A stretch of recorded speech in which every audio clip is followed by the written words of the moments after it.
Bueno, ahora, como eso va a ser un video, yo quiero que no se me paren y quiero filmar a mis entrevistadores. A ver, digan alguna cosa, jóvenes. ¿Para qué me hicieron esta entrevista? A ver, ¿para qué me hicieron la entrevista? ¿Cómo se llaman? ¿A dónde van a ir? ¿Qué opinan? Las damas primero. Bueno, mi nombre es Lady Picón, el de mi compañero es Pablo Álvarez, somos parte del grupo de investigación en educación popular y procesos comunitarios Enraizando UN, y quisimos entrevistar a Germán porque pues nuestra ponencia girará en torno a algo que creemos que es un aporte que hace Dimensión Educativa, y pues Germán Mariño frente a la etnografía acción participativa. Entonces, pues por eso quisimos hacer la entrevista. No me diga que no lo dejó sin nada que decir. No le creo. Invente alguna vaina, mano. No, pues también veníamos leyendo a Germán sobre su experiencia educativa popular, y creo que en particular yo, porque ya había estado un poco más cercana a Germán, pero pues yo sí tenía mucho la expectativa de poder preguntarle mucho sobre ese proceso de diálogo cultural, sobre la apuesta o la propuesta de etnografía, acción participativa, y nada, seguirle aportando como a la experiencia del grupo de investigación también y en los procesos organizativos y comunitarios de los que hacemos parte. Bueno, pues muchas gracias, sobre todo porque me ponen a pensar cada vez que hacen preguntas difíciles. Listo. Bueno, entonces, este tema que nos convoca resulta muy interesante porque es como el encuentro de tres grandes paradigmas. Es, por un lado, la investigación acción participativa, por otro lado, la investigación etnográfica, y todo eso dentro de la matriz de la educación popular. Entonces, ¿cómo surge eso? Yo creo que surge, como muchas cosas en estos trotes, como sin querer queriendo. Mi primer encuentro con la etnografía es a través del trabajo de Paulo Freire, pero es sin querer queriendo porque Paulo Freire nunca habla de etnografía. Él hace etnografía, pero no habla. O sea, no es un concepto que esté explícito. ¿Cuándo hace etnografía? Cuando él comienza en su primera época, después no lo volvió a hacer, a indagar el universo problemático y el universo vocabulario para hacer los programas de alfabetización. Entonces eso implica como desdoblarse, como ponerse en los zapatos del otro, y para poder tener un punto de vista,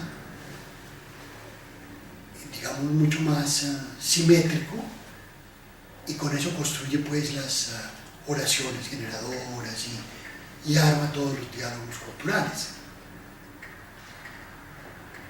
Yo había tenido la fortuna de ser partícipe del primer curso que se dictó en Colombia sobre Paulo Freire, de puro chiripazo.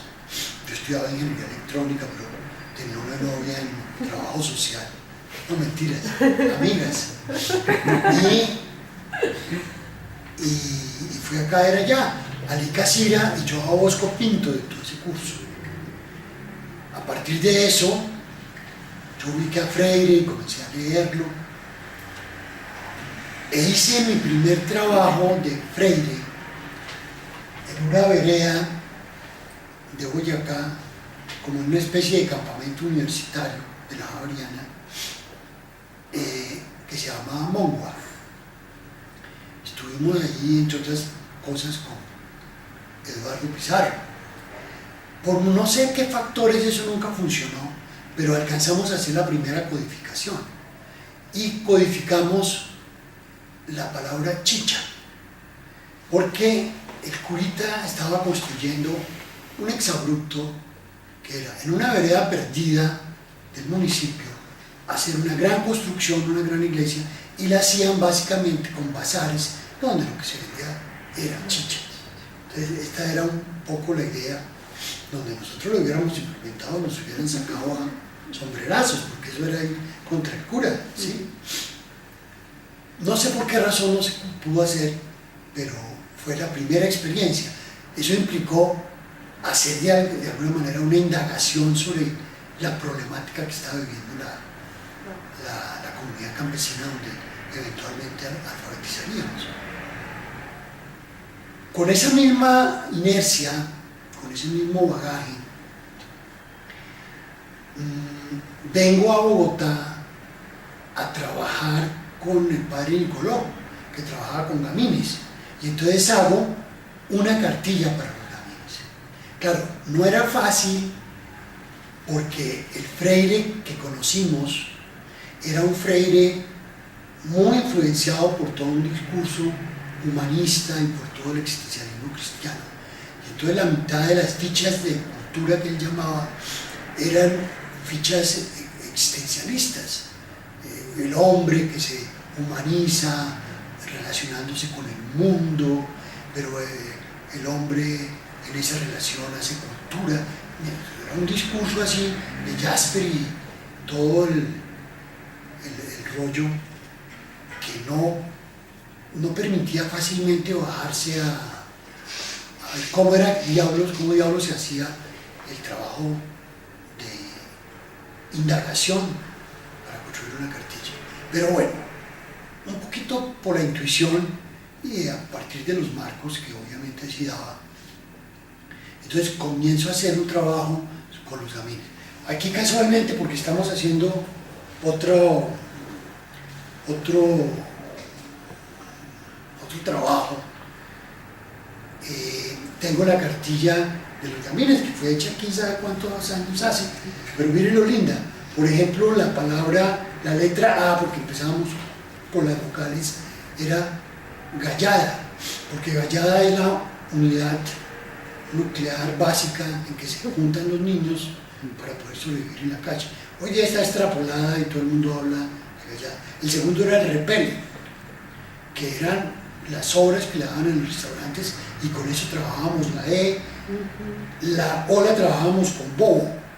Bobo no es el bobo, el niño retardado, sino es el reloj, porque da vueltas y vueltas y vueltas como un bobo, pero además porque es muy fácil de robar. Entonces el bobo, el limpia para la I y la luna para los espejos de los carros. Y así trabajábamos todo el rollo.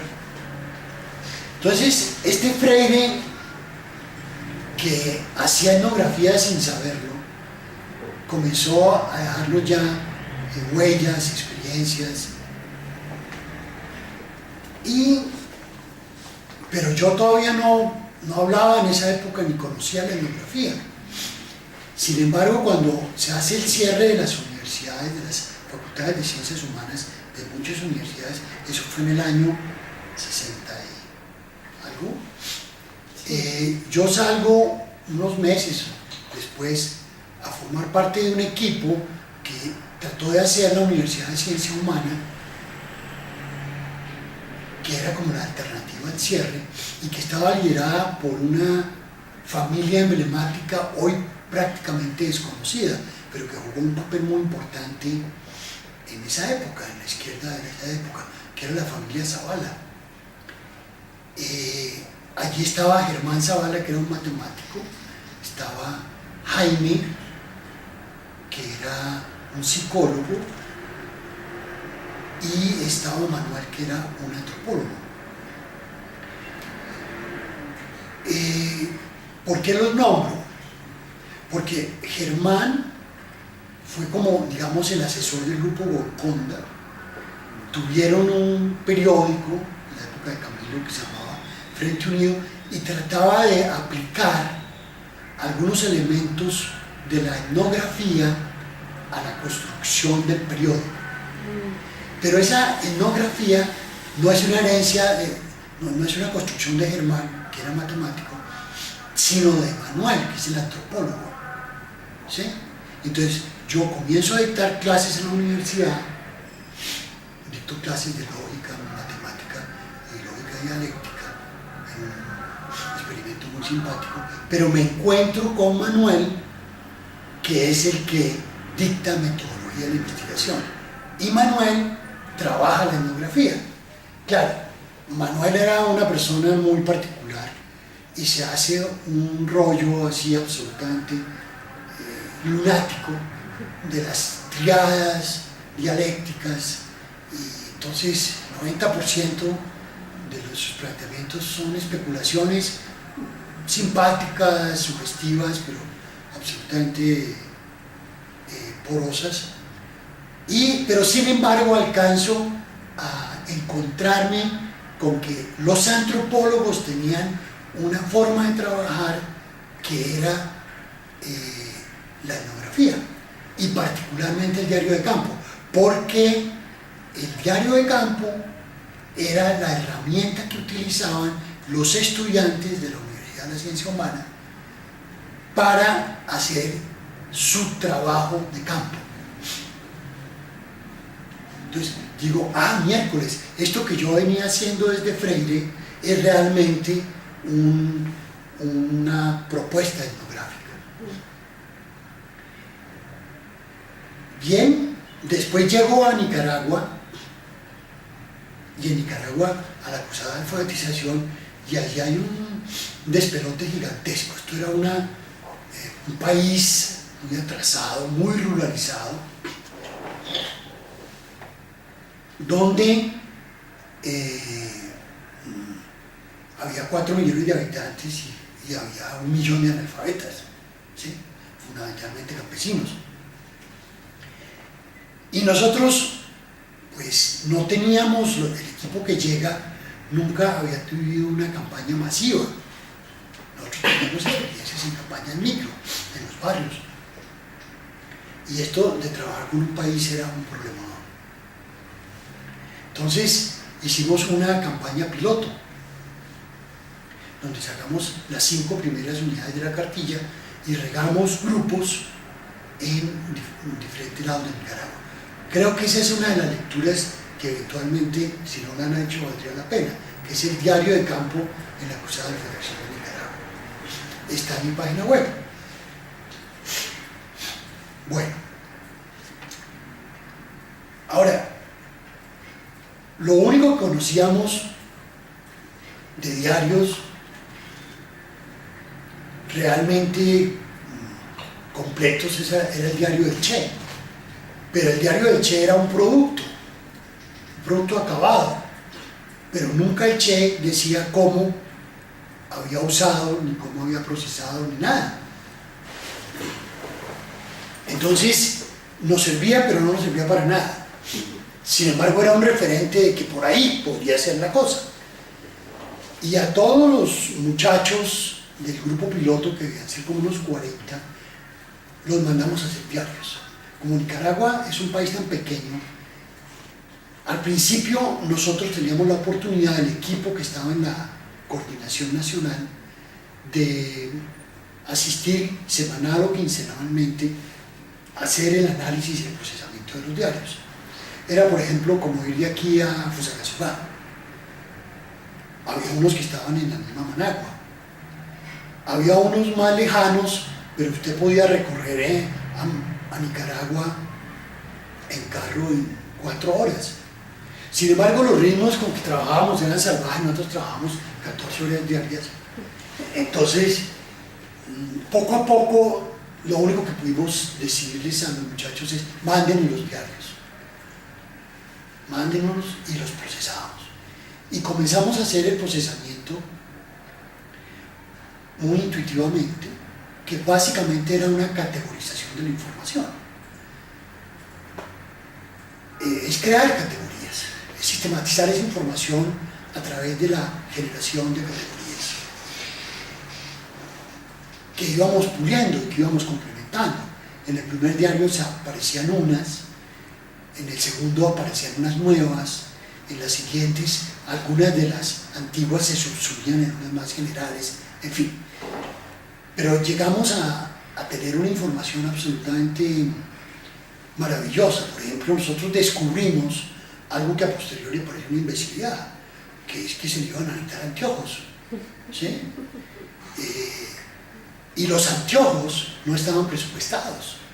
Y resulta que una cartilla puede valer $1, pero un anteojo puede valer 3. Entonces fue a hacer grandes campañas masivas, digamos, por ejemplo en Estados Unidos, para conseguir los marcos. Otra cosa eran los lentes y las medidas y en fin, ¿no? Esa es otra historia que van a encontrar en mi escrito sobre los diarios de campo de Nicaragua. Pero poder alertar a la coordinación de la campaña que iba a necesitar un presupuesto que no tenía era maravilloso. Otro gran descubrimiento fue el problema con las lámparas Coleman. Las lámparas Coleman eran una donación de los sindicatos suecos y se habían venido en barco, entonces se demoraban un curvo de tiempo. Y resulta que sí, a los muchachos no podían enseñar en el campo sino en las noches y no había luz, y entonces le daba una lámpara. Pero entonces, si usted no manejaba bien la lámpara, le fundía el caparazón, la caperuza, no sé cómo se llama, en 10 minutos. Y sí, podía tener un repuesto, pero no 2 ni 3. Entonces comenzamos a decir, no, mire, enseñar a manejar una lámpara Coleman es tan importante como enseñar a manejar la cartilla. Cositas de ese estilo. Fue maravilloso lo que hicimos en Nicaragua. Bueno, yo llego a Nicaragua y ya tengo un bagaje de lo que podría ser una herramienta fundamental del enfoque etnográfico, que era la inserción y la inserción plasmada en los diarios de campo y el procesamiento de los diarios de campo. Con eso llego yo a Colombia otra vez a ver qué cosas se pueden hacer. Y claro, en ese periodo se vive todo lo que es la crisis del paradigma socialista. Entonces, todas las utopías y todas las certezas se resquebrajan. Entonces, este rollo de Gómez del proletariado comienza, y de la burguesía comienza a desdibujarse, lo mismo que el mismo socialismo, con todas las denuncias a lo que fue el socialismo real.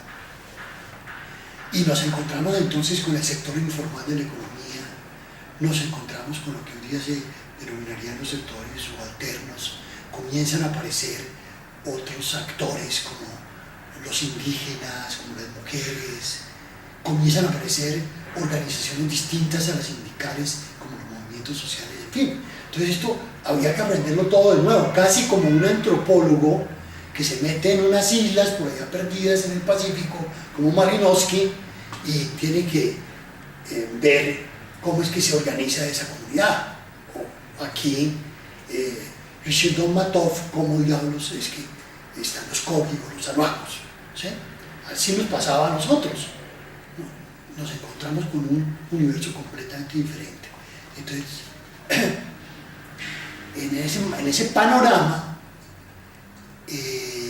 yo me lanzo a trabajar los movimientos cívicos y fundamentalmente los paros cívicos. Y mi trabajo, primero, es el paro cívico de San Bernardo del Viento, en un pueblito muy azotado después por los paramilitares. Hacen un paro y yo comienzo a hacer no una etnografía, sino lo que hoy día se llamaría una recuperación histórica. Una recuperación histórica donde, por ejemplo, se evidencia cómo en un paro cívico hay una alianza de todos los sectores sociales, de los ricos y de los pobres. Está el carnicero, que es el más rico del pueblo, pero también está el médico y también está el chofer del bus y la señora de la plaza de mercado. ¿Por qué? Porque a todos les falta agua, o porque la carretera es una porquería y nadie entra ni sale en invierno. Entonces, comienza uno a descubrir que allí hay unas alianzas absolutamente novedosas y hay, por ejemplo, unos objetivos de lucha que son el Estado, que ya no es la burguesía ni el patrón, sino que es el Estado, por ejemplo. ¿Sí? Bueno, esa ese trabajo que yo hago de recuperación histórica es un trabajo que se topa con otro de los grandes paradigmas circulantes en la época, que es la IAP. Y yo, sin saber, igual que me ha pasado con la etnografía, comienzo a trabajar la IAP, porque lo que hago con ese trabajo de los paros cívicos locales también está en mi página web, en juegos. Es un juego, primero es una cosa participativa, donde participa mucha gente, no toda la gente, pero mucha gente del pueblo. Y es un trabajo para la acción, que le sirve a San Bernardo para reconocerse, y si hay necesidad de hacer otro paro, pues aprender de las lecciones, pero yo lo traduzco en un juego de simulación y comienza a circular en locales, en localidades donde nunca habían hecho un paro, por ejemplo. Entonces se juega con el paro del San Bernardo del Viento y se aprenden cosas que obviamente ahora hay que contextualizar si alguna localidad se va a lanzar a hacer un paro. Cosas tan elementales como esta: ¿a qué hora se comienza un paro? Usted no la puede comenzar a las 10 de la mañana porque ahí ya tiene la policía. Usted la tiene que comenzar el día anterior, por ejemplo. Eso a posteriori es una obviedad, pero no lo es para alguien que nunca en la vida ha hecho un paro. Entonces, allí me encuentro entonces con el otro paradigma, que es la IAP. Digo, carajo, entonces ahí hay algo que hay que comenzar a fusionar, que es la etnografía y la IAP. Todo esto en el marco de la educación popular. Pero vienen mis distanciamientos y mis peleas con la IAP. Entonces viene, por ejemplo, el problema de que, digamos, usted no hace un paro después de un taller. Usted hace un paro cuando hay condiciones objetivas. Entonces no es cierto que puede ser muy participativa la vaina, pero el paro puede ser dentro de 6 meses, o puede no ser nunca si se quiere, porque no existen las condiciones. Entonces esta cosa de la aplicación mecánica de la fórmula, yo comienzo a tomar distancia, y bueno, más adelante ya pues viene todo el debate de los latinoamericanos con la IAP, en el sentido de que se requieren métodos, ¿no? No solamente se requiere compromiso político, sino se requieren métodos de trabajo y métodos de investigación para poder hacer IAP, porque la IAP se fue convirtiendo, como dice Pedro Demo, en una acción participativa con compromiso político, pero no había allí una investigación, o sea, no era realmente una IAP, sino una AP. De ahí que mi última propuesta sea fusionar la etnografía con la acción participativa, sin excluir que se pueden hacer muchos otros tipos de investigaciones, ¿sí? O sea, usted puede hacer IAP no solamente con etnografía, sino con muchos otros tipos de investigaciones. Bueno, pero ese es un panorama que yo voy aclarando lentamente. Allí se inicia mi panel con Franz Borda. Incluso la propuesta de Pedro Demo es tardía, es una propuesta 1990 y pico. O sea, no es algo que yo llego de Nicaragua, hago la recuperación en San Bernardo del Viento y se me aclara, sino demoro 10, 15 años en aclararla, porque es que rompa con Franz Borda. A ver lo que le puede costar. Lo estigmatizan rápido, ¿no? Eso era como romper con Lenin hace no sé cuántos años. Esto era una vaina jodida. Yo hago ya una serie de investigaciones etnográficas, unas más cercanas a la IAP que otras, pero que ya son claramente, deliberadamente etnográficas. Quizás mi trabajo emblemático es el trabajo de la recuperación de las formas de operar la aritmética de los adultos analfabetas. ¿Sí? Entonces, uno de mis campos de trabajo ha sido la alfabetización. Me encuentro que las matemáticas es un desastre, que la deserción es muy alta, y yo comienzo a decir, no, pero aquí ¿qué pasa? Si uno ve los niños en los semáforos haciendo cuentas y ve las señoras en las plazas de mercado o los campesinos haciendo cuentas divinamente, nunca se equivocan, las hacen a altas velocidades y no saben escribir, y obviamente, ¿qué es lo que sucede ahí? Entonces comienzo a indagar que ellos poseen unos procedimientos, unos algoritmos distintos a los nuestros, y comienzo yo, pero que tienen una gran falencia, que es la falta de escritura. Entonces yo creo recupero el algoritmo y creo una escritura, pero una escritura que recupera el algoritmo, que tiene en cuenta los procedimientos que ellos utilizan. Allí yo hago una experiencia muy grande, como nadie es profeta en su tierra, y como aquí yo era pues muy contestatario, pues a mí no me paran bolas aquí para una campaña masiva, pero en El Salvador, post-conflicto, yo logro hacer una cosa, y en alguna época en el Ecuador, que hay un gobierno progresista, también. O sea, yo me lanzo, esta experiencia mía de matemáticas se hace masivamente en El Salvador y en el Ecuador. Un fracaso terrible, porque usted no puede pretender que una innovación tan sofisticada la pueda masificar aceleradamente.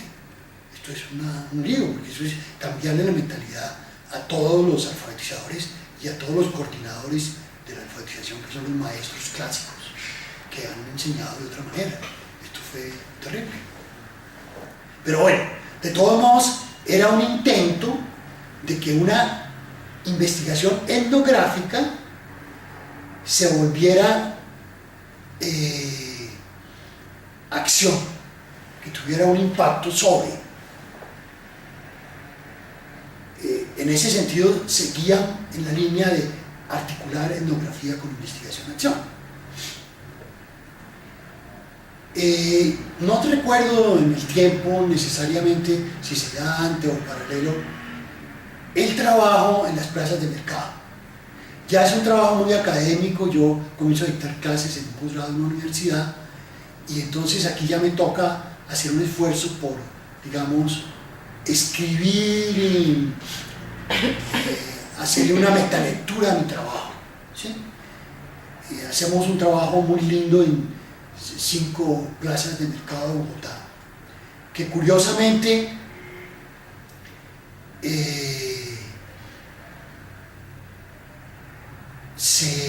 tiene una acogida muy grande. En mi página web, que es una cosa muy modesta, tiene 3.000 entradas, ¿sí? Y porque muchos profesores que dictan metodología de investigación en diferentes universidades y en diferentes carreras, pues no encuentran ejemplos concretos. Lo que encuentran siempre son efectos, son productos. Entonces, el producto, digamos, con víctimas del conflicto armado, aquí está en los resultados, pero el proceso no está. Y yo allí hago un esfuerzo muy grande por explicitar paso a paso qué es lo que hacemos, cómo lo hacemos, en fin, y por eso resulta muy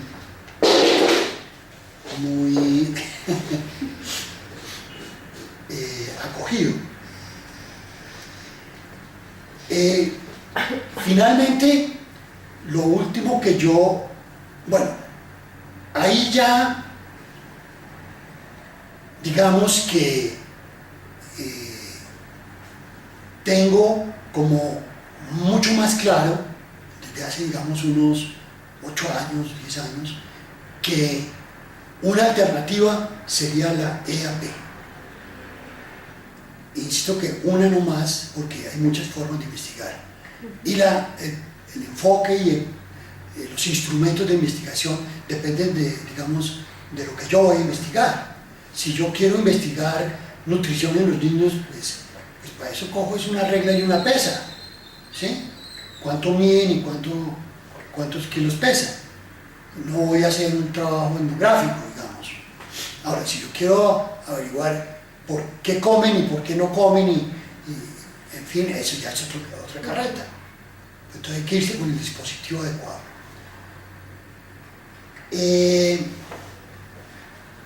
Claro, hay mucha gente que, no mucha, muy poca, digamos. Yo intenté hacer algún trabajo a nivel de Chile, nunca se dieron las condiciones, pero aquí hay una persona que siempre ha trabajado en la misma línea, que es el profesor Vasco, no el matemático sino el antropólogo. Yo no lo conocía, había leído algunos de sus trabajos, me parecían muy interesantes, pero alguna vez me lo encontré en una universidad en un panel. Y bueno, esto sí resultamos como el agua y el aceite, porque es que el profesor Vasco es de un fundamentalismo impresionante. Es decir, si usted quiere, él ha vivido con indígenas toda la vida, desde que se graduó.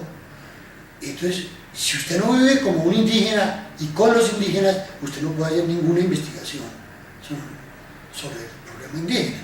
O sea, si usted va a hacer una investigación sobre los transvestis, se tiene que volver travesti, mano. Esto es de ese tamaño su radicalidad, ¿no? Y decía, no, mire, hermano. Yo le ponía, por ejemplo, en esa época, en el panel le ponía un ejemplo.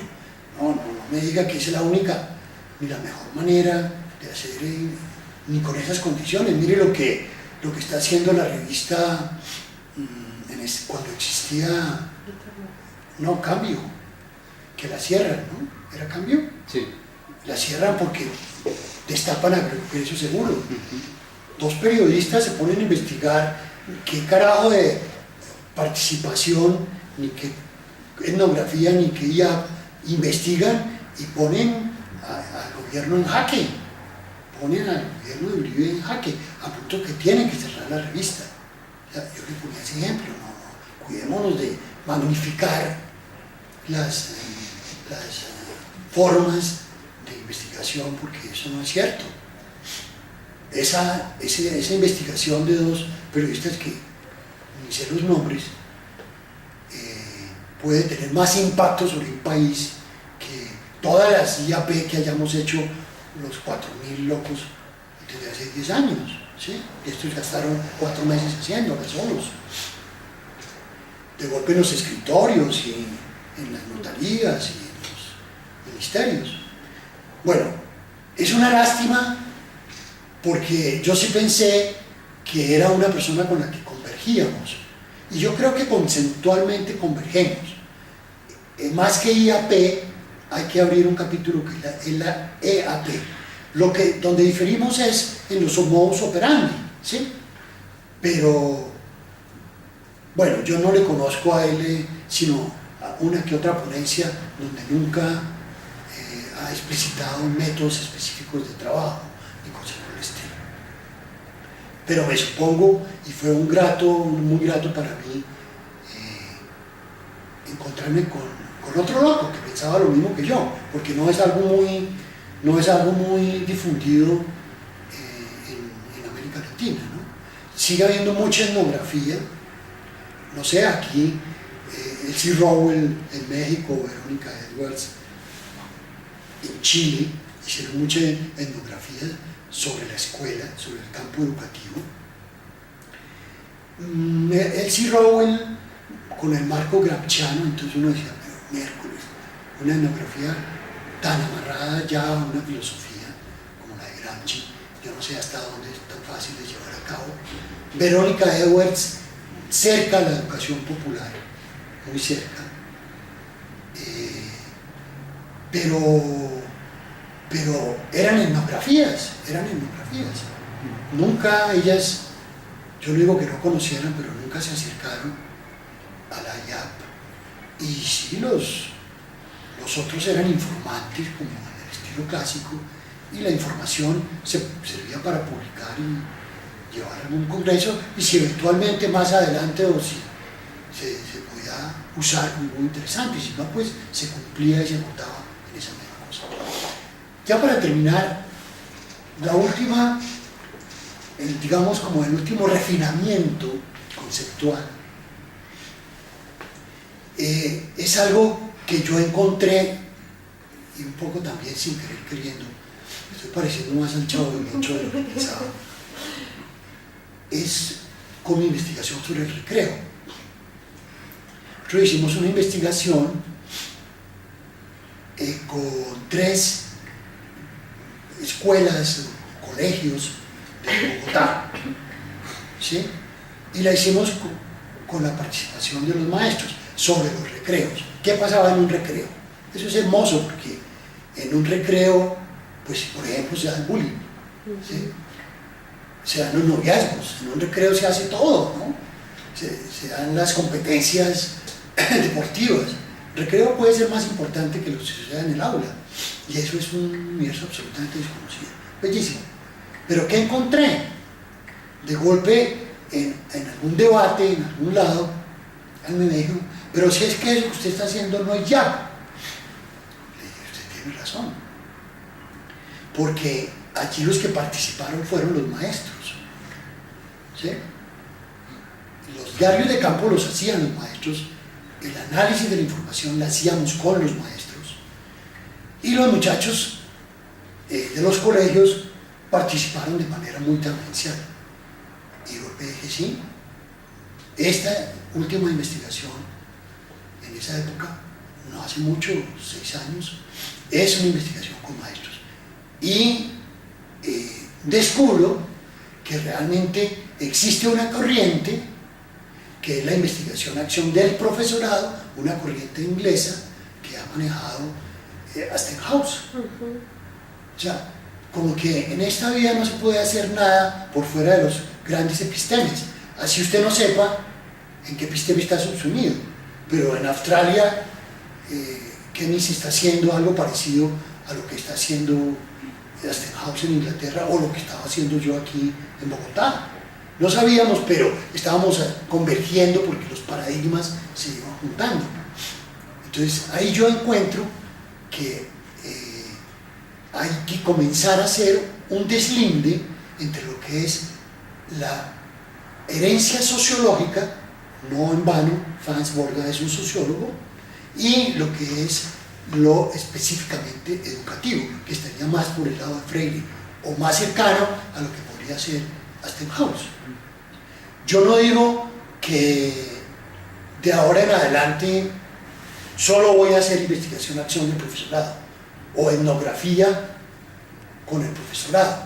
No, yo creo que el paradigma sociológico donde ya están involucradas son comunidades, digamos, barriales, comunidades sindicales, sigue siendo válido, pero conceptualmente hay que tener claro que una es la investigación en la escuela, o digamos sobre la escuela, en fin, y otra en el campo de las comunidades por fuera de la escuela, ¿sí?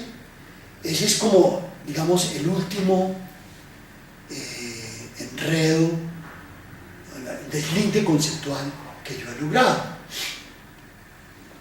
Quizás también hace muy poco, pero eso sí hace 2 años menos tal vez, comienzo a descubrir que todo ese esfuerzo por hacer una metalectura sobre los procedimientos para procesar la información etnográfica están muy bien desarrollados en lo que llaman la teoría fundamentada. Yo he comenzado a leer algo sobre eso y bueno, muy denso, muy pesado, y realmente no he tenido ni tiempo ni ganas de continuar, pero me alegra mucho que eso esté, ¿sí? Yo creo que de aquí no se puede derivar la conclusión de que todo hay que aprenderlo un poco teorizando la práctica y a punta de intuiciones. Ese soy yo, esa es un poco mi generación que dejó las aulas, mi generación que quería repetir el autodidactismo. Esa no es la generación de ustedes, esa fue mi experiencia. Quizás ahorita yo le diría a alguien, comience a leer teoría fundamentada, por decir algo, si quiere hacer etnografía. Pero pues yo la conocí hace 2 años. Hoy día la circulación de toda esa información es mucho más veloz, pero es que antes, cuando no existía internet, para usted encontrarse con cualquier cosa era terriblemente complicado, tenía que viajar al extranjero, es decir, aquí conseguir un libro hecho en México, fuera de los grandes titulares, o sea, todo este rollo, digamos, marginal, que podía estar cocinándose en lo que podría ser una fusión de jazz y etnografía alternativa, pues eso era imposible. Cuando uno iba a un congreso y se encontraba con alguien, por ahí encontraba folleticos o ponencias, ¿no? Hoy día es mucho más sencillo. Pero yo sí creo que a pesar de que tenemos ya mucho reconocimiento de nuestros nuevos interlocutores, la educación popular tiene que seguir en una línea muy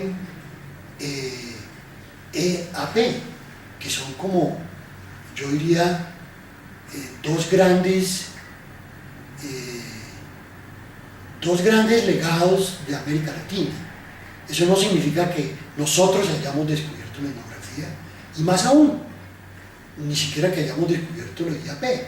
Pues cuando Fassbender escribe sus últimas obras, nos remite a Soltax y a montones de autores de otras latitudes.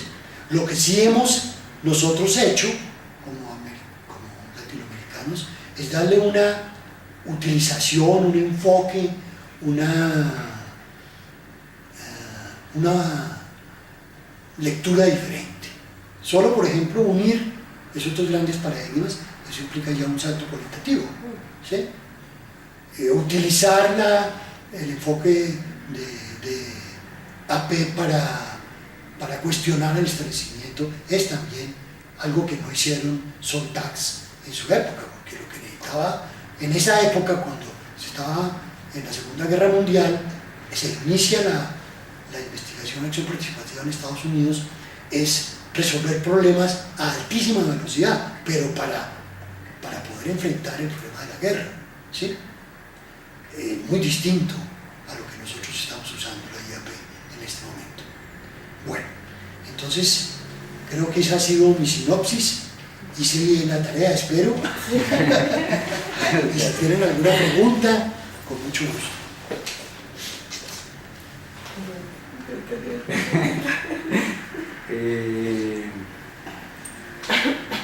No, yo quisiera comenzar, pues sí teníamos unas preguntas de pronto de lo que habíamos revisado, leído, pero cuando estuvimos preparando la ponencia en particular hubo pues teníamos como la ruta, ¿no? de lo que íbamos a hacer en la ponencia, y en la ponencia encontramos como un vacío grande, que es precisamente donde Germán menciona que encontraba también los vacíos revisando de pronto los diarios de campo o los productos en los que ahora, sí, digamos, el ejemplo que usted nos colocaba de los procesos de memoria, uno no encuentra de pronto tanto cómo se llega, o sea, el proceso de cómo llegar a la publicación, sino le entregan a uno la publicación. Y asimismo, en la construcción de la ponencia, encontrábamos un poco que teníamos un vacío en si nos devolvían una pregunta quizá alrededor de cómo es ese proceso etnográfico, es decir, en qué ha cambiado, en qué características tiene, ¿sí? Si es qué tipo de investigación tiene, si uno podía encontrar algunos pasos dentro de esa investigación o no, como esa característica de cómo se caracteriza ese proceso etnográfico en particular de la acción participativa.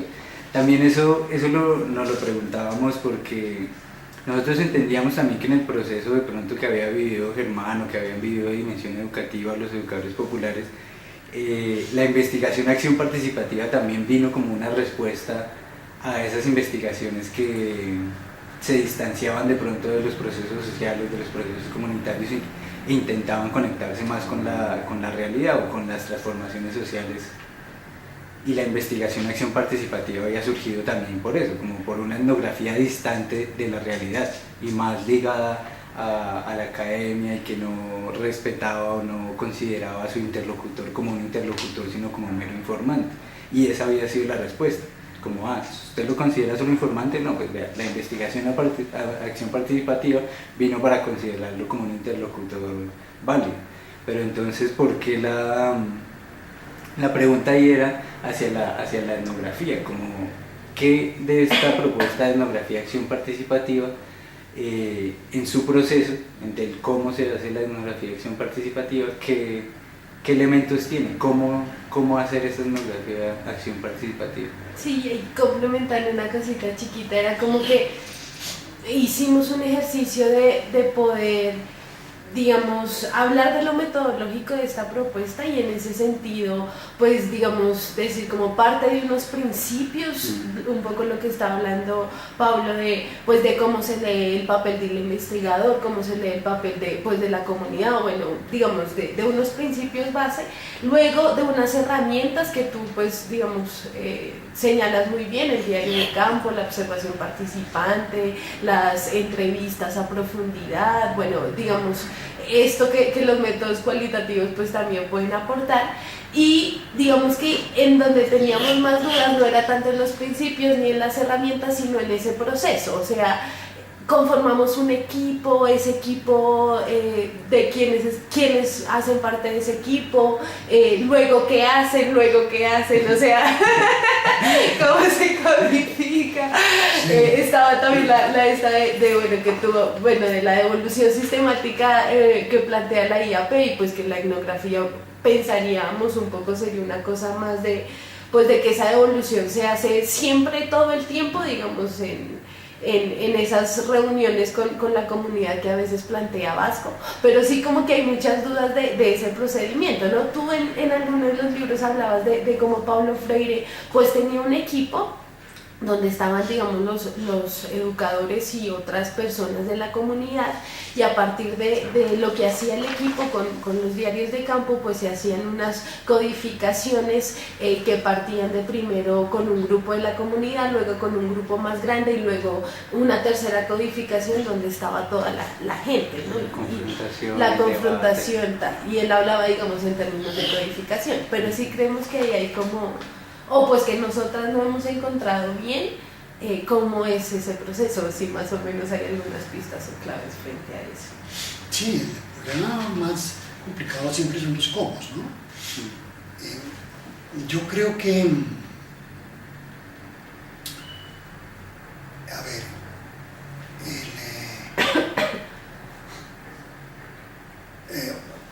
ustedes han hecho alusión al cómo y a quiénes, ¿sí? Creo que, bueno, el quiénes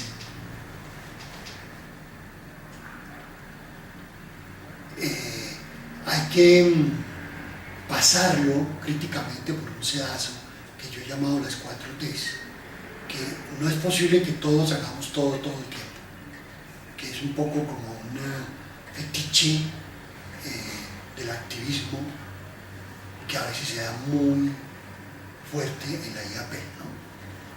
Todos tienen que estar en todo el tiempo, y resulta que hay tareas o especializadas o simplemente porque yo, como por mi trabajo, por mi vocación, puedo disponer de 3 horas al día, y pues una ama de casa no puede, o no sé quién no puede, ¿sí?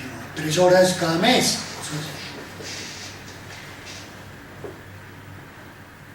Lo que sí hay que hacer es eso que tú llamabas, Lady, la devolución sistemática, que es una idea maravillosa de Franz Borda, que la abandonó. Él la abandona. Su primera propuesta antes de la IAP casi no se conoce. Yo tengo por ahí un mimeografiado, porque en esa época existía un mimeógrafo. Es la recuperación crítica y la devolución sistemática, ¿sí? Es muy hermoso.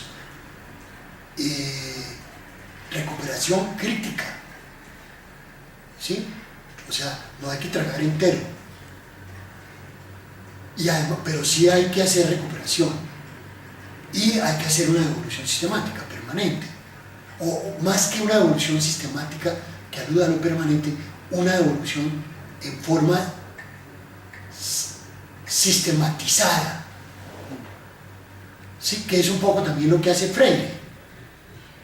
No es que me tenga que reunir cada 8 días con la gente, ni primero con un grupito chiquito, después con uno grande, cosa que puede darse o que tiene que darse en muchos momentos, sino que esa información tiene que ser sistemática. O sea, si yo tengo muchos elementos sueltos y los tengo que amarrar y podérselos presentar de forma globalizada, como una totalidad. Bueno, entonces, ¿quién es? Para que eso sea legítimo, creo que hay que matizarlo mucho, ¿sí? Yo les daba el caso de la recuperación de los paros cívicos locales en San Bernardo del Viento. Ahí participaron unas 40 personas, el cura párroco, el médico, el alcalde, no sé, los maestros, estudiantes, tenderos. Pero esto era un pueblito de nada. Trate de hacer esto en comunidades más grandes y entonces tiene que alquilar un estadio de fútbol, hermano, porque si no, ¿cómo hace? ¿Sí? Entonces, eso por el lado de quiénes participan, cuántos participan. Y por el otro lado está la acción que, como les mencionaba, no es inmediata y no es mecánica, sino depende de montones de variables, ¿sí? Yo hice la elaboración de un programa de microempresarios que había salido malísima, porque todo lo que les habían enseñado a los tenderos no lo ponían en práctica. Y dije, ¿esto por qué salió tan malo? Venga a ver. No, resulta que ellos decían, pues sí lo vamos a hacer, pero cuando tengamos plata. ¿Y cuándo tienen plata? No, pues en enero, porque no había sido bueno. Si le hacen la evaluación en octubre, pues ¿cómo diablos iban a comprar una vitrina? O nada, no podían, ¿sí? Entonces, una estrechez. Hay que tener mucho cuidado, pues, con esa aplicación mecánica de las siglas. Pero el problema fundamental sigue siendo el cómo, ¿no? Sí, yo creo que donde más claramente se ve el cómo es en mi obra del diario del campo en la Cruzada de Fundación Nicaragua. O sea, ahí voy, por ejemplo, listando los problemas que aparecen en los diarios. Que no tuvimos la llave para abrir el salón. Que una señora trajo 3 niños y entonces se pusieron a recochar en la clase y a llorar y no pudimos hacer clase.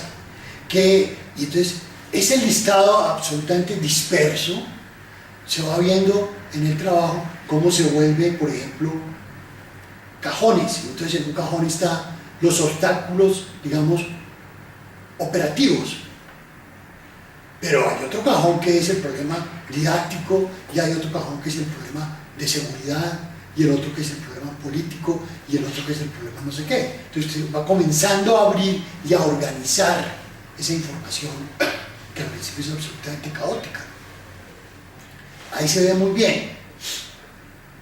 Y eso me lleva a plantear algo que puede sonar muy raro. Y es que este trabajo de procesar la información etnográfica tiene mucho que ver con lo que en este momento estamos llamando la sistematización, ¿sí? O sea, sistematizar información. En mi web colgué hace unos 3 meses un trabajo que realicé que se llama Sistematizando a partir de entrevistas. Entonces yo muestro cómo yo entrevisto como unas 15 personas en diferentes momentos y cómo la información que me van dando me va haciendo cambiar todo mi índice. Entonces yo parto de un índice X y termino con un índice Y que tiene cosas comunes con el inicial pero muy distintas con el inicial también. O sea, este proceso de sistematizar, o sea, cómo se sistematiza información, tiene que ver mucho con cómo se categoriza. Bueno, esa es una pista pues para el cómo. Yo tengo un trabajo, en el trabajo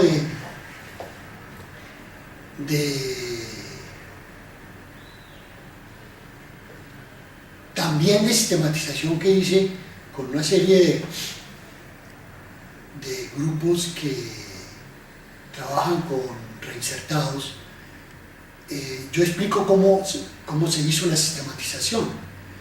Y al explicar cómo se hizo la sistematización, explico cómo se hizo la categorización, que es también otra herramienta de trabajo. ¿Sí?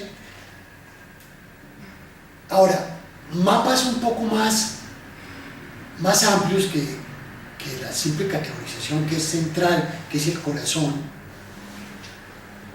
Claro, usted le puede sacar punta y puede hablar entonces de categorías y subcategorías y montones de cosas.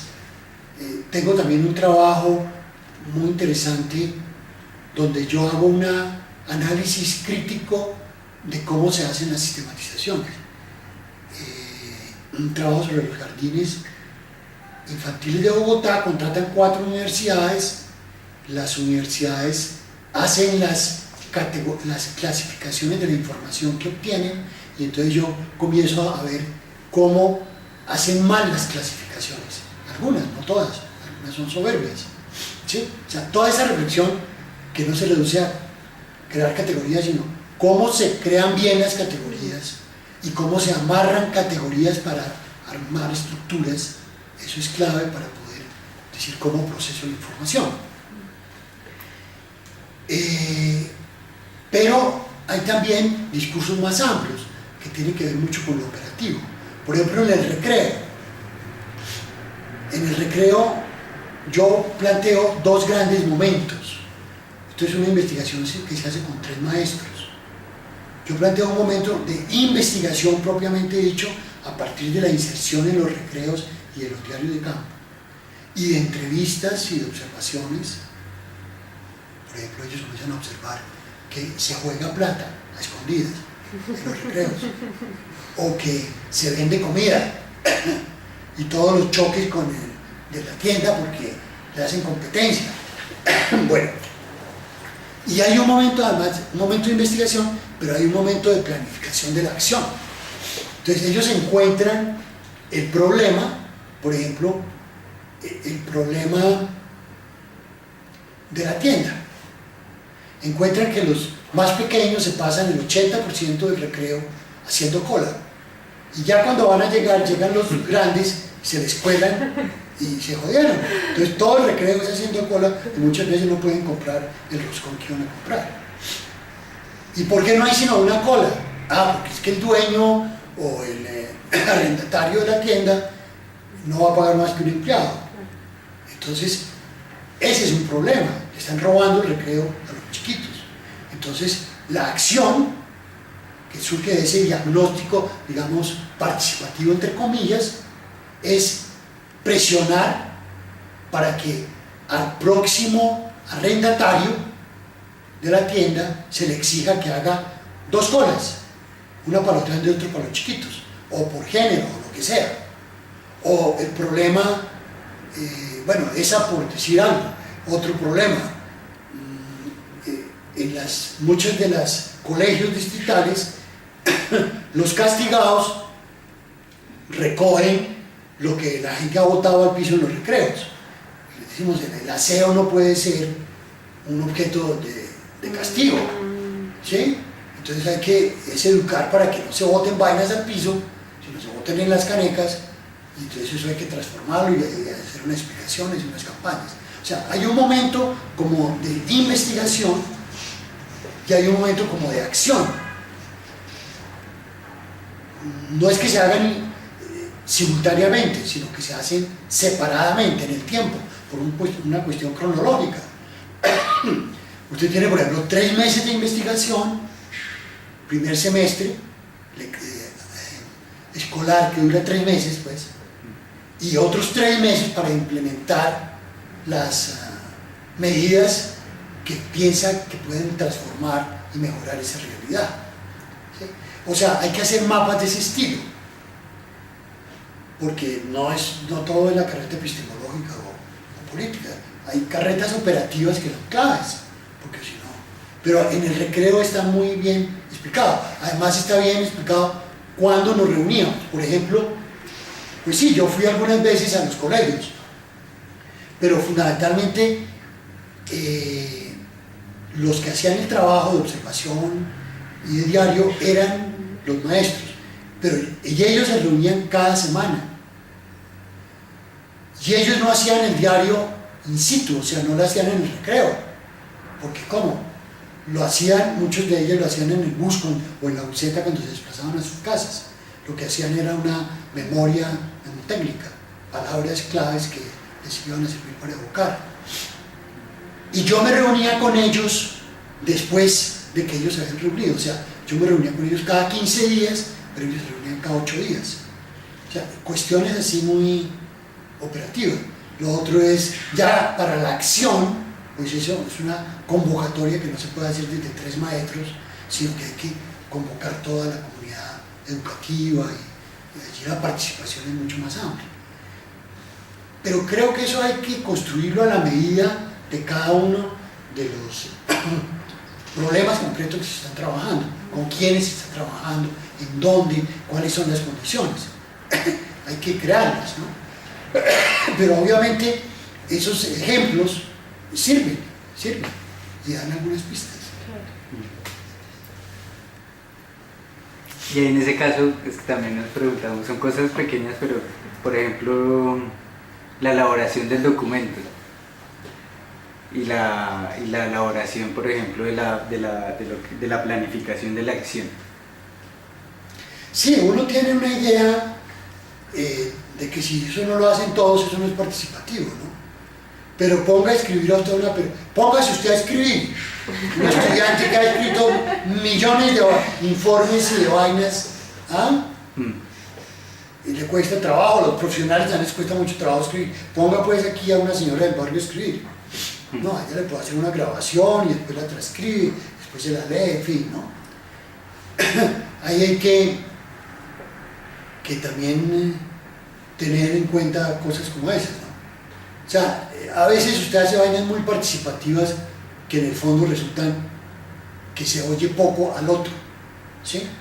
Y a veces hay veces que usted hace cosas que parecen muy poco participativas, pero que realmente han tenido en cuenta lo que piensan los otros. Entonces, el problema de quién escribe no es tan determinante, es que se escribe. Porque pueden escribir ellos y ellos pueden estar repitiendo lo que yo les dicte, ¿sí? No lo hago yo mecánicamente, escribo y tal cosa, pero sí estoy induciendo lo que deben decir. Otra cosa es que yo, oyendo y conversando, pueda inferir qué quieren y qué piensan y qué opinan. Aunque no lo escriban ellos, si lo escribo yo, eso es más participativo, más genuino, más auténtico. Sí, allá les van a hacer muchas preguntas sobre cómo bailen ese trompo en la uña. No, también yo porque, bueno, te lo pregunto para escucharte, porque también es bueno. Claro.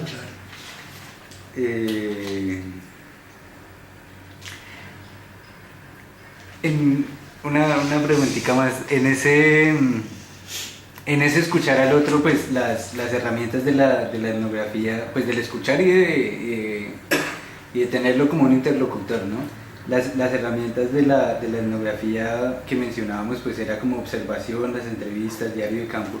Sin embargo, en los textos que estuvimos revisando de Germán, habían otros como la semiología, la ontogénesis, la iconografía. Sí. Esas otras herramientas se enmarcan también de pronto dentro de lo que podría llamarse etnografía, o cómo se entienden, o qué opinas ahí frente a esa. Bueno, yo creo que la iconografía debe ser una disciplina distinta a la etnografía, pero está muy concatenada, ¿no? Toda la simbología que hay, claro. No sé, desde la forma de vestir, la forma de bailar, hasta las pinturas, forma de adornar las casas, en fin. Eso da mucha información, ¿no? O sea, llega a una casa popular y de golpe encuentra en la mitad de la sala entronizado a Sagrado Corazón de Jesús. Eso ya habla mucho. Hoy día con la avalancha de los cristianos, no sé qué cosa va a encontrar. pero toda esa iconografía religiosa es sumamente revelante de lo que está pensando, de lo que está sintiendo una persona. La iconografía siempre es una herramienta buenísima que si se usa a la par de la etnografía puede servir mucho. Yo inclusive he hecho cosas locas como hacer historia de la alfabetización en Colombia a partir de las carátulas. O sea, solamente es un trabajo iconográfico que es cómo la carátula de la cartilla va revelando la concepción que está dentro de la cartilla. ¿Sí? ¿Qué? El nombre, bueno, el nombre, pero también el dibujo, ¿no? El dibujo de si hay un grupo leyendo, y si está leyendo, ¿cuál es el papel del educador? Si no hay ningún grupo, si no hay una estrella roja al final de una montaña donde todos vamos a... Bueno, por otro lado, yo creo que ahorita existen unas estructuras o unas propuestas muy hermosas que también ustedes tienen que trabajar, que son desde la hermenéutica. Yo apenas comienzo a manejarlas, a utilizarlas, y soy plano fundamentalmente en el relato, en las narrativas. ¿Sí?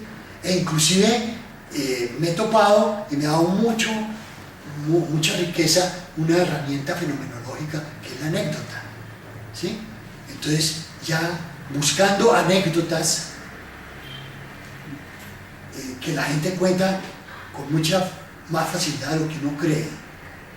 Es que cuando, recuerdo una de San Bernardo del Viento, se fueron a la capital y el presidente de la comisión tuvo que ir al baño, y el baño quedaba en el primer piso, y el tipo entonces se subió en el ascensor y se subió a las 12 del día y solo pudo salir del ascensor a las 2 de la tarde, porque él no sabía manejar el ascensor, ¿no? Nunca en su vida se ha montado en un ascensor. Y claro, entre las 12 y las 2 todos se fueron a almorzar y él se quedó encerrado en el ascensor. Esa anécdota muestra pues el rollo, ¿no? La diferencia, la lejanía que hay entre la capital y el pueblito. Pero todo este manejo del relato, por ejemplo, y de las narrativas, que no es el rollo analítico. Cuando usted comienza a pedirle a la gente que haga análisis causales y contextuales y todo lo que nos han enseñado a hacer, pues ahí la gente no da pie con bola. Pero cuando usted le dice que le cuente, que le relate, que le narre, sea cierto o sea falso, pero para él es verosímil, y usted comienza a hacer el análisis de esa información que graba y transcribe o simplemente escucha, ya comienza a obtener una cantidad de lecturas que antes no tenía. Y eso es una herramienta de la hermenéutica que estuvo en la fenomenología, que estuvieron arrinconadas, es decir, todo lo que no era un enfoque dialéctico o estructuralista en su época, pues eso no servía para nada, Foucaultiano ahorita. Entonces van arrinconando horizontes y perspectivas valiosísimas, hemos arrinconado, ¿no? Despreciando otras estrategias, ¿no? Yo creo que a la etnografía lo que había que hacerle era un complemento tan poderoso como ella misma, que vendría dada por herramientas como la narrativa desde la perspectiva hermenéutica o la anécdota desde la perspectiva fenomenológica o la iconografía. Claro, ya el rollo, digamos, de la ontogénesis puede resultar interesante en algunas temáticas particulares. A mí me resultó muy interesante en el campo de la matemática, pero no sé, en este estudio, por ejemplo, de los populismos en América Latina, ¿sí? Hacer reconstrucciones históricas y comparativas podría ser muy interesante. ¿Quién fue Perón? ¿Quién fue Hitler? ¿Quién es Uribe? ¿Cómo funciona? ¿Cómo saca 7 millones de votos? ¿No? Cosas de ese estilo. Sí, y yo no me atrevería inclusive a decir que lo que hay que hacer es una CAE, o sea, una investigación cualitativa, acción participativa. No, no, porque dejo por fuera lo cuantitativo, y lo cuantitativo también es muy importante. Es una investigación integral. Yo llegué hasta la etnografía, comienzo a decir, oiga, esta vaina de la hermenéutica tiene cosas sugestivas, oigan esto de la iconografía, esto de la filmonología, pero ustedes son los jodidos. Ya a ustedes les toca, claro, como nosotros ya hemos andado harto camino, les dejamos el resto que es más complicado. Por ejemplo, les decimos, existe la hermenéutica. Nosotros nunca nos dijeron eso. Los dos profesores de hermenéutica que había en la Nacional andaban con la cabeza agachada, porque no eran marxistas, ¿sí? Pero entonces hoy día ya es distinta la cosa. Hoy día los que andan con la cabeza agachada son los marxistas.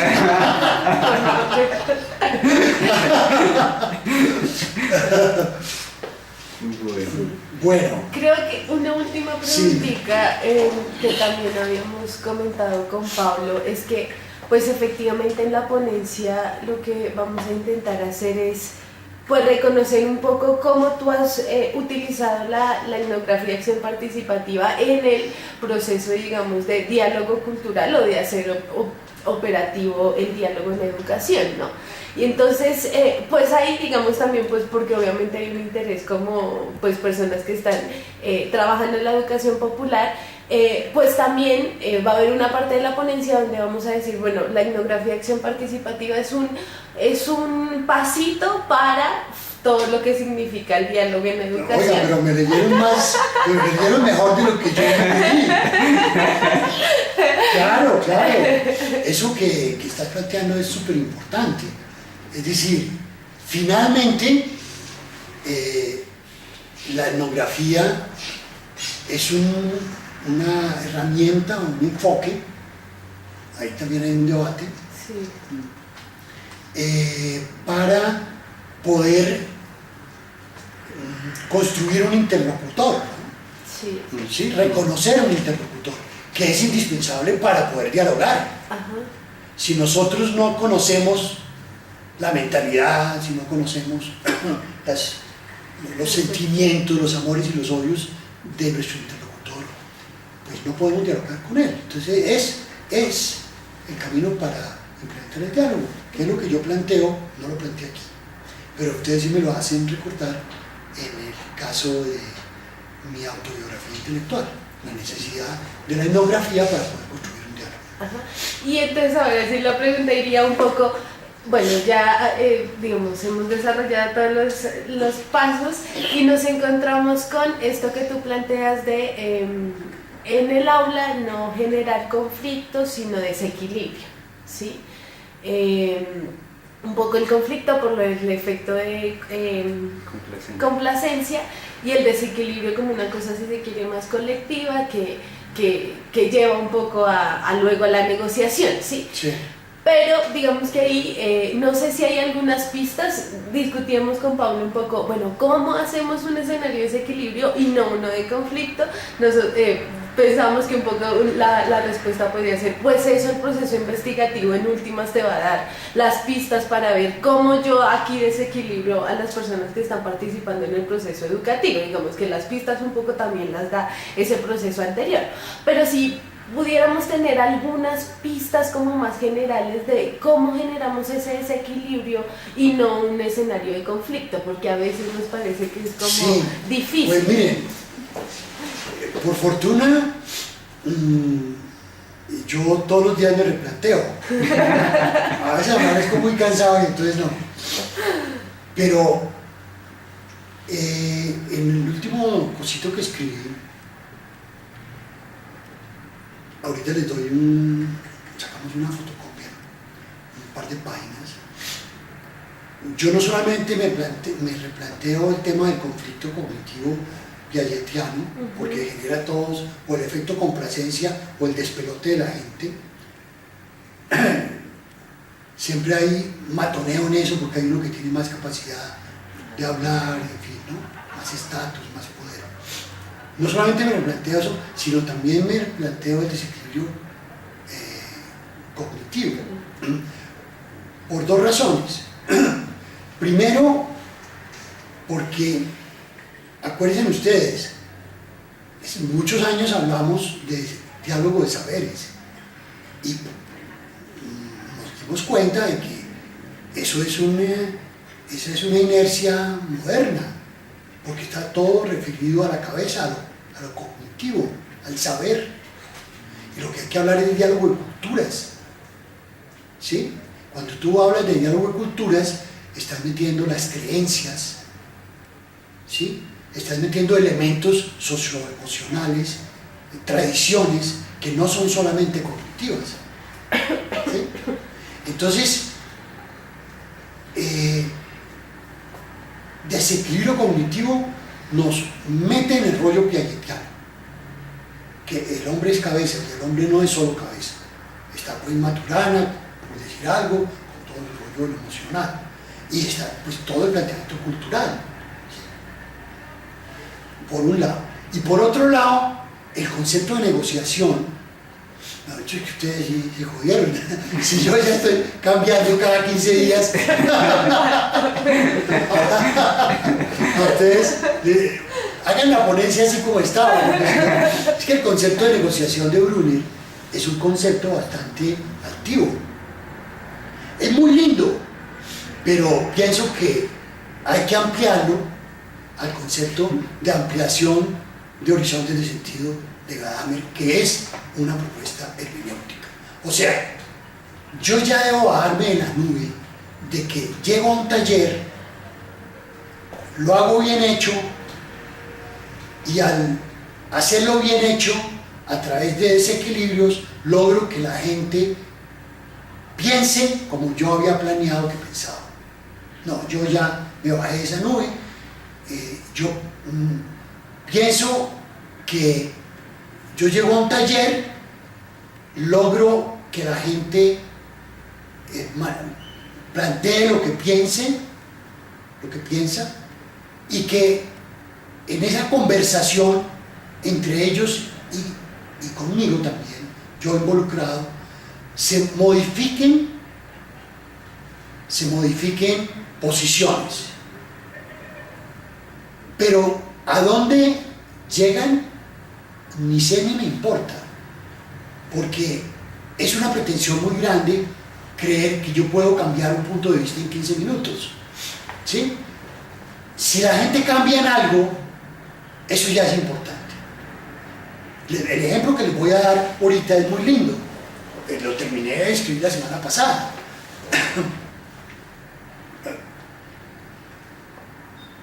Hay un grupo de mamás que se plantean un problema con un niño, que es el de recoger los juguetes. Entonces la posición de las mamás es: si recoges los juguetes te doy una galleta, lo premio. Si no recoges el juguete te doy un castigo. Si no, ¿sí? Entonces, otras muy lindas que dicen: venga, recoge los juguetes más tarde, posterga el conflicto. La otra dice: no, yo voy a ayudarte a recoger los juguetes. Es una estrategia colaborativa, ¿sí? Bueno, las mamás llegan con distintas posiciones, y yo creo que lo que planteo es que al oír las posiciones de las otras, ellas pueden modificar algunas sus posiciones. Y dicen: mierda, esto de darle solamente premios al chino para que haga las vainas, me puede salir el tiro por la culata. Puedo usarlo en algunas veces, pero no en todas. Pero por ejemplo la estrategia colaborativa puede ablandarlo y puede ser bueno. O sea, el punto de llegada depende mucho de las personas, ¿sí? Y yo no voy a decir que hay una estrategia mejor que otra.